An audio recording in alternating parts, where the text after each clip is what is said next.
د بنگلاديش ټول عوام په اتفاق سو چې د بنگلاديش وزیر اعظم یاسین واجد خپل ملک پرېښتو او انډیا ته په تېښته باندې ولاړه چې دغه د بنگلاديش عوام د دې په کور کې داسې په خلاص زړه ګرځي. دا د یاسین واجد یعنې د بنگلاديش د وزیر اعظم کور دی.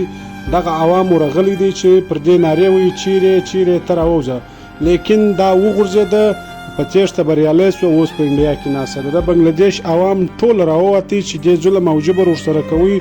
ټول ولس په اتفاق او احتیاط سو و دې ته یو موټی سو چې موږ نور تا نه غواړو، موږ ستاسو په 48 ساعته کې استعفا غواړو.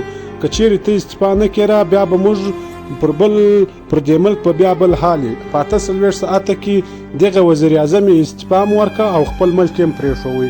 و دغه ته اتفاق او اتحاد وایي چې کله هم په ولس کې اتفاق راسي ضرور به هلته انقلاب راځي، هلته به خپلواکي راځي، هلته به امن راځي.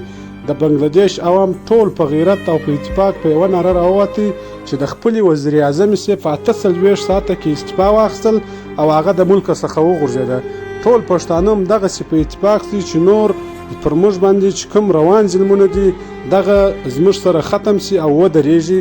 موږ غواړو چې زموږ ټول پښتانه په اتفاق سي، پر یوې پلیټفارم سي، د پښتنو سره چې کوم ظلمونه روان دي دا به هم انشاءالله دغسې ختمیږي. لکه نن چې په بنگلاديش کې د بنگلاديش عوامو خپل وزیر اعظم پسې واخیسته په اتفاق او په احتیاط باندې ټول په مړانه باندې راووتو. دغه د بنگلاديش د وزیر اعظم کور دی چې اوس عام ولس پکې ګرځي، وزیر اعظم پر ځای نسته تښتېدلی. د معلوماتو دپاره زموږ شاکر سنګري پیج درسره فالو کړئ.